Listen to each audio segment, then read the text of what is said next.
All right, y'all, welcome back to another one, and welcome back to the 2023-2024 trapping season.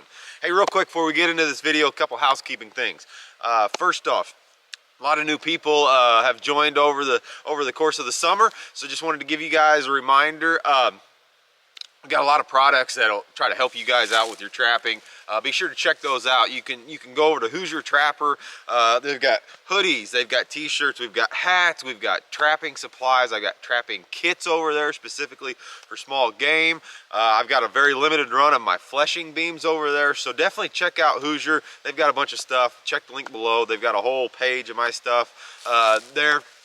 Also, if you're interested in my beaver drowner cables and my small game extension cables, you can get those at North American Trapper. So I'm not saying it's going to make you a better trapper, but I'm saying it's going to help you out and make your trapping easier. So anyway, a couple other things.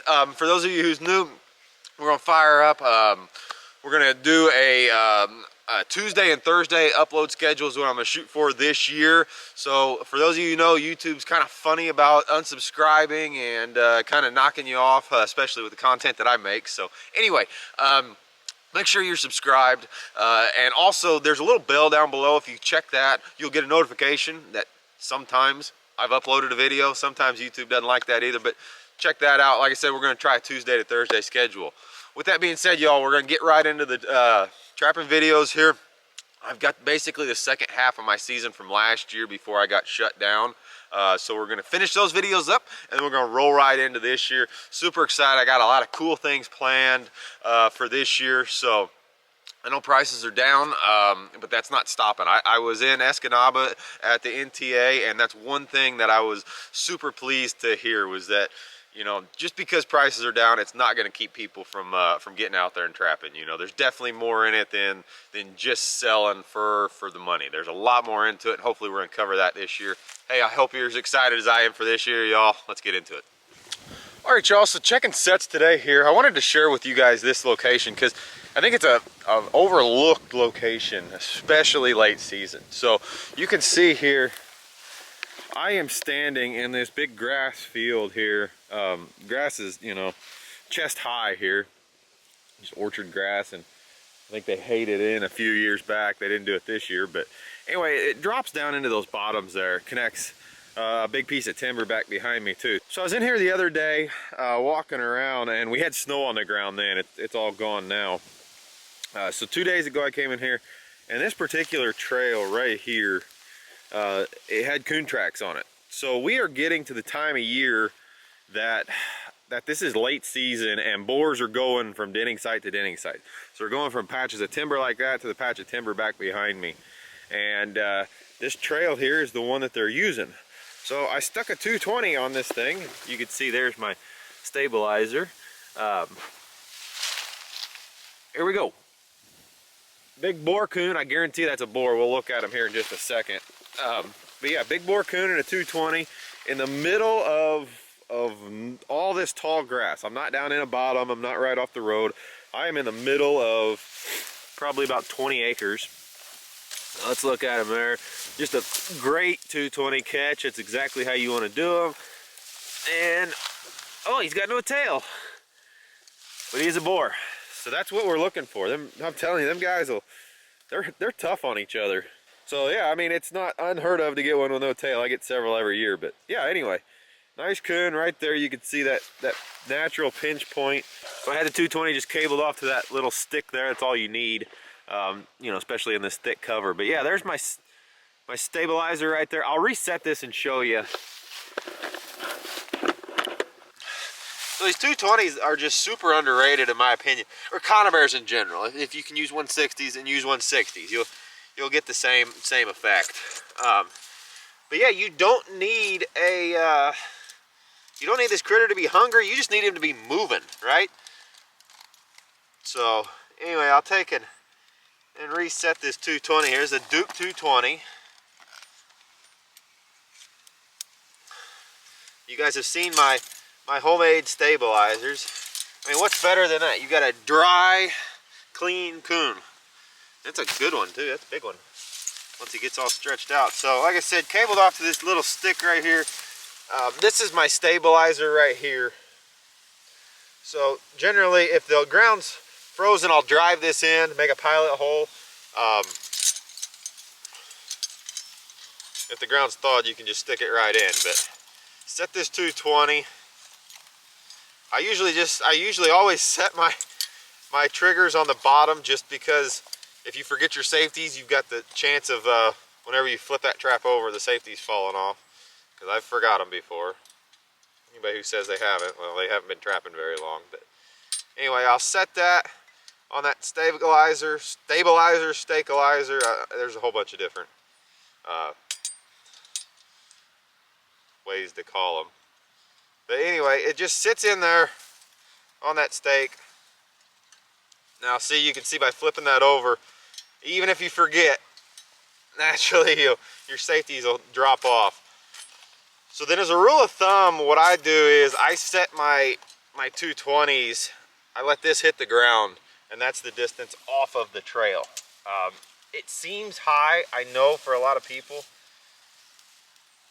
but you got to remember, these animals, you know, they walk like that, and that was just a perfect catch anyway. So I mean, the proof's in the pudding. But that, basically, I could get all four, I could slide my hand underneath there, if that makes sense. All probably 6 fingers width.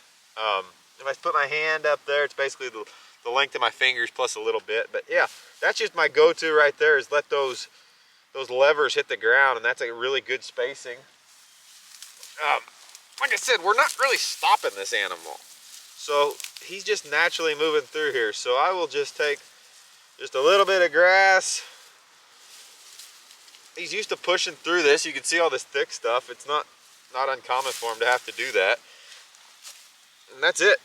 He'll run right down that trail, and we're gonna catch a bunch of different coons, I think, on this particular trail, because it's intersecting a big chunk of timber. So, you know, we'll just let this sit a minute, and so anyway, we'll just keep this set here. This is going to take multiple coon, because they're going to keep coming down into that timber. So rather than having to walk that extra, I don't know, what is that, extra 100 yards each day to check a set, right here on the trail, you can get it done just as easy.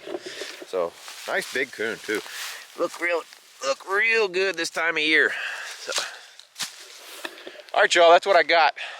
Utilize those trails, utilize those conibears if it's legal. You don't need them to be hungry. That's a, you know, this is no different than a blind set with a foothold, but just a great option here that I think is really underutilized. All right, so we're checking some blind sets here today. This is no bait, nothing, just a trap and a trail. So what we've got here is, you can see that depression right there. There's a trail coming down.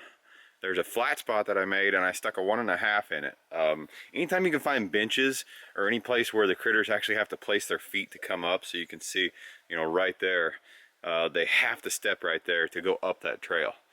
So bed a 1.5, using my cable stakes here to do that, and boom, possum. Now I know a lot of people don't talk about possums, but you know, whenever we're talking nest raiders and different things like that, you know, this area here, the landowner has told me he has seen a drop in turkey populations, and personally, at least in my area, I have seen a drop in turkey populations all over the last couple of years. And I really do attribute that to the fact that there's just so many nest raiders anymore, because nobody's hunting, nobody's trapping anymore. They're taking the deer and they're taking the turkey, but they're not taking the nest raiders. So anyway, this possum is actually gonna get showed on camera. So nice big possum right there. I do actually have a market for possums, so I am going to take this guy. You know, then not only the fact that he's a nest raider, but I do have a market for him. So you can see he's nice silvery, no black in him. You know, that's kind of the desirable market for the possum market. Possum is really an underappreciated fur, in my opinion. It's really once you get past the ugly looking of them, they are really a cool looking pelt. So anyway, there is the possum. I'm gonna get him dispatched, and we're gonna throw that trap right back in that bench. This is a blind set, so there is no bait needed here. That's the cool thing about blind sets, is the critters, they don't have to be hungry, they don't have to be stopping. All I got to do is be traveling those trails. You're gonna catch them, and you'll see whenever I remake this set, the trap is basically exposed. I very rarely cover these traps up. So anyway, the blind set, and this possum, he gets to make the cut.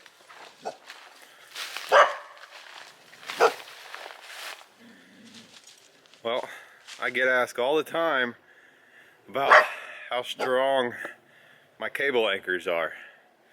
So obviously, right here, we had this blind set for coon. I had two sets. I had one high and one low. The one right down there is where I had the possum. Yesterday, we had some snow, as you can see on the ground, and today we've got a coyote here. So this coyote is held in a 1.5 with my cable anchors. So I get all sorts of questions on if they'll hold or not. And yeah. So yeah, I get all sorts of questions on if they're able to hold bigger game. This is obviously not the first one, first coyote or bobcat that I've caught using these cable anchors. But it's the first one that I've caught recently where I've had the camera available to me. So anyway, there you go. Nice dingy vocal coyote. This was a blind set. Absolutely no bait, no nothing. You can see the trail right there. Goes up and down and around. The trail was right there. The set was right there. So I've taken now coon, possum, and coyote out of this blind set. No bait, no nothing. So anyway, pretty cool. Like I said, it's always nice to show exactly what you're talking about, so you can see that that cable anchor there is in perfect condition. This trap will be reset. Catch more. There we go. Coyote in a 1.5 with a cable anchor. Alright, so we got our coyote taken care of there. I went ahead and I set the old set back right there. That's on that bench. This coyote here, I'm pretty sure he was probably coming from up that way. He may have missed that one, but just, you know, the orientation of the trap to his foot, you know, you can see a good pad catch. Obviously the cable's perfectly intact. So this trail here is a little blowed out now, just because I've caught a couple of critters in it. But you can see it actually stands out pretty good right now because of the snow. But right here, that trail that's the same trail. So I can actually take that cable anchor, tie it to this tree, and reset that. Yeah, and there we go. We got our sets back to working real quick. No bait, no lure. Stuff's working. So anyway, y'all, I just wanted to show you guys this because blind sets work, and they work really well whenever you put a little thought into where you're placing them. I catch a ton of stuff every year in blind sets, and you know, one of the cool things like this, these two sets were obviously set for coons. This is a timber to timber location. I was targeting coons. I didn't use dog proofs though, right? I used footholds, and because I used footholds rather than dog proofs, I was able to take this nice coyote or a bobcat or fox or something, you know, that's going to come across. So, you know, I think a lot of people, dog proofs are great, don't get me wrong, because I use them all the time. But man, I'll tell you, footholds are where it's at, and blind set footholds, I mean, look at that, coyote, cable anchor. So anyway, I'll reset this trap real quick and I'll show you. There's really no good place for me to put my camera, but I'll show you the set after I make it. I'm gonna get this coyote taken out. Trap, pretty rusty, dingy coyote, but he's not rubbed, so we'll definitely use him. All right, so I got the trap reset. I just want to show it to you real quick. Like I said, I had cabled off to that tree right there, but the trail is obviously kind of boogered up. I've caught, you know, 2 critters in it and then one down low, so it's pretty messed up. But the trail's still real good right here. As you can see, it stands out pretty good in the snow. Anyway, so what I did was I took my cable anchor, tied it to that limb up high, and I bedded the trap right there. Let's see if I can't give you a little better look at what it looks like going down the trail. But yeah, there's the trap. So like I said, 1.5 double jaw. You could see right there in between those 2 guide sticks. I will say more oftentimes than not, I generally put some sort of lift sticks or guide sticks. I don't know if it helps me, but it's just a confidence thing. You can see the cable running up to the tree. covered up with a couple of leaves. Honestly, that trap is rusty. You know, it's got good color to it. It's exposed. I mean, there is a lot of that steel that's exposed. You know, which isn't a bad thing because, you know, it's a blind set. You're not stopping that critter. He's not investigating it. He's just coming down this trail. So, you know, I know that this set may look a little childish to a lot of you guys, or a little amateur, but how many of you all out there have been trying to catch coyotes for how long and haven't been able to do it with, you know, traditional sets? And I catch them all the time in blind sets. No baits, no lure, putting stuff in trails, right? You know, right there's the example. It's not the first one, it won't be the last.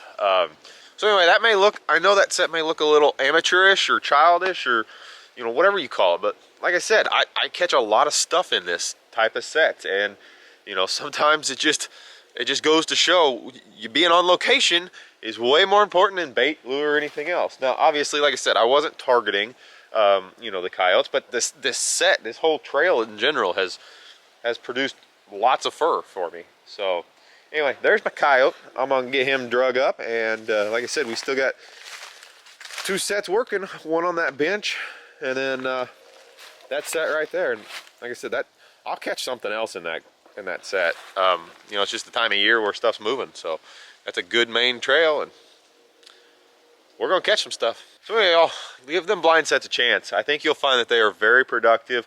They are definitely multi-species, and plus it's just fun. It's a little bit out of the norm, and it's just fun.